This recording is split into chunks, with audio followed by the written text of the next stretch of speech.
Okay, so, a movie that really caught my eye recently was this 2025 period drama called Azaad. Azaad. Yeah. Right.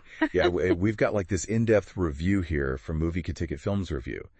And it's set in like 1920s India, which is, that's a fascinating time period, right? Absolutely. So the basic premise, Stable Boy forms this super strong bond with this horse named Azaad. Yeah. And it kind of sparks this whole journey of rebellion and self-discovery. You can already see the potential there, right? Oh, yeah, definitely. And the review is really highlighting, it's got a really captivating premise. Visually, it's supposed to be amazing. I heard that too.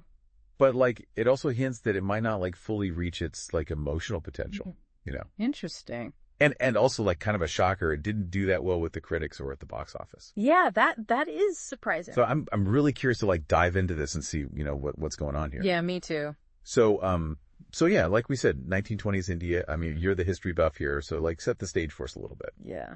Okay, so 1920s India, you gotta remember, it was a time of huge upheaval, social, political, everything was changing. Right. They were fighting for independence from British rule. So there was this national energy, this yearning for freedom. Wow. And I think that adds a whole other layer to the story, right? You've got this stable boy on his personal journey to freedom. Right. And then you've got this whole nation also trying to break free. It's like this parallel. Yeah, it's like a microcosm of what's happening in the literature society. Yeah, that's a really cool connection. Yeah, and it's a classic story, right? Boy and his horse. Oh, yeah. Always a winner. Always a winner, but set against this backdrop of a nation fighting for its freedom. Right. Yeah. There's so much potential there for some really powerful emotional moments. Yeah, for sure. But the review is kind of hinting that it doesn't quite get there, Right. What do you think could be the reason for that? Well, it's tough to say without seeing it myself. But I've seen this happen a lot with historical dramas.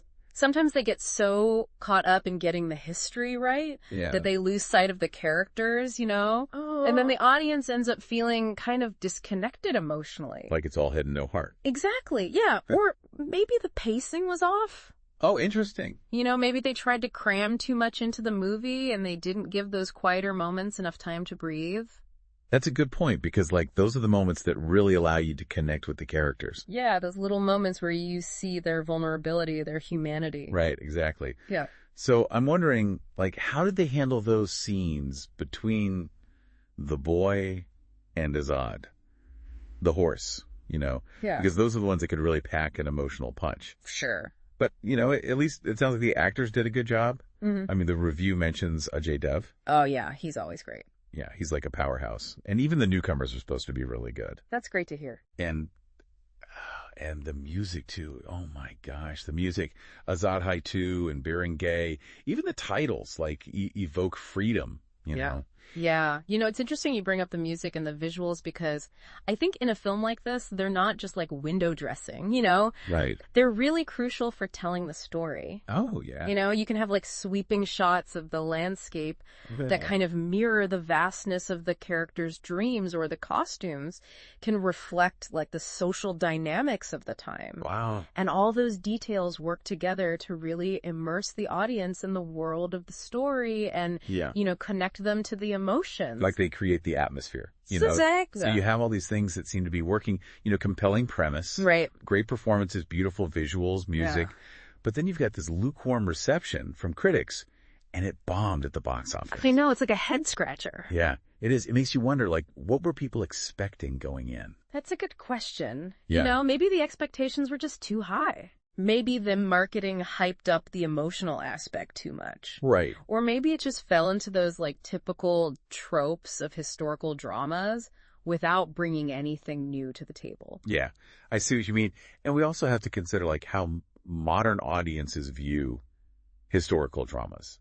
Oh, definitely. That's a whole other conversation. Yeah, have our tastes changed? Are we looking for something different now? So it's yeah. we're left with this puzzle. Yeah. You've got these promising elements, but then this disconnect with the audience. Right. I honestly just want to see it for myself now and make up my own mind. Yeah, that's what's so great about art. It sparks these conversations. Right. It challenges our perspectives, and sometimes it leaves us with more questions than answers. Yeah, totally. And it makes you think, how would someone living in 1920s India have reacted to this film? Mm-hmm. Well, that's a fascinating question. Would they have connected with it on a deeper level because it was their reality? Maybe. Yeah. It's interesting how time and cultural shifts can change how we see a story. Yeah, that's such a great point. It reminds us that art is a really personal experience, you know? Absolutely. So if this deep dive has piqued your interest, go check out Azaad and see what you think. Yeah, I'd love to hear your take on it.